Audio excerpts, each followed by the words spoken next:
যেভাবে শওকত মোল্লা ভাঙড় বা ক্যানিং থেকে কোটি কোটি টাকা তুলে এলাকায় সন্ত্রাস সৃষ্টি করার চেষ্টা করছে, রিয়েল এস্টেট কোম্পানি থেকে বিভিন্ন কোম্পানির কাছ থেকে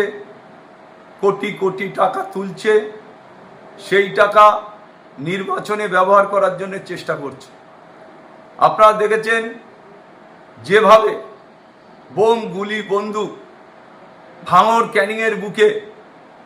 প্রতিটা বুথে বুথে পাঠানো হচ্ছে, যাতে এলাকায় সন্ত্রাস সৃষ্টি করে, যাতে ভোট না করে বুথ দখল করে জেতার চেষ্টা করছে। আপনারা ইতিমধ্যে দেখেছেন লেদার কমপ্লেক্স থেকে শুরু করে হাটগাছা, বাউনঘাটা থেকে শুরু করে যেখানে যেখানে ওয়েটল্যান্ড আছে সেই সব ওয়েটল্যান্ডের জমি কোটি কোটি টাকায় বিক্রি করে সমস্তটা শওকত মোল্লার হাতে পৌঁছে যাচ্ছে। আমি শুধু কয়েকটা কথা বলবো প্রেসের বন্ধুদের কাছে, মিডিয়ার কাছে, যে এই ধরনের ঘটনা ভাঙড়ে যদি চলতে থাকে, ভাঙড়ে নির্বাচন তো হবে না, ক্যানিংয়ে নির্বাচন হবে না, মানুষ খুন করার জন্যে এরা পরিকল্পনা করছে। তাই আমি প্রশাসনের কাছে যেমন জানাবার চেষ্টা করছি, প্রশাসনকে অনুরোধ করছি,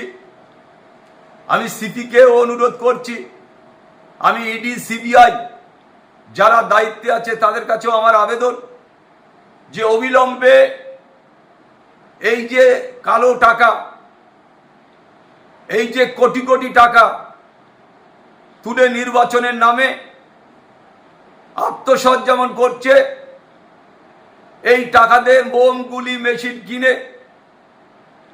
এলাকায় একটা অত্যন্ত বাজে জিনিস তৈরি করার চেষ্টা করছে। আপনারা কয়েকদিন আগে দেখেছেন যে কয়েকটা ছেলে বোম বাঁধতে গিয়ে ভাঙড়ে দুজন স্পটে মারা গেছে, 4 জনের হাত পা উড়ে গেছে, কোন হসপিটাল আছে এখনো কেউ কোনো মানুষ জানে না। তাই আমি শুধু বলবো যে এই ধরনের যদি গুন্ডামু, এই ধরনের যদি মুস্তানি, এই ধরনের যদি কালো টাকা তুলে কোম্পানিদের কাছ থেকে তিনি এলাকায় ব্যবহার করে, তাহলে এলাকায় একটা বিশ্রী ঘটনা ঘটবে, এলাকার মানুষ খুন হবে, এলাকার মানুষকে জোর করে ভোট দিতে দেবে না, এই টাকা খরচ করার চেষ্টা করছে। তাই আমি বলবো, অনুরোধ করব যে ইডি, সিবিআইকে যে অবিলম্বে তদন্ত করে এই কালো টাকা উদ্ধার করার জন্য আহ্বান করছি আমি। আর পুলিশের সিপিকে আমি বলবো যে অবিলম্বে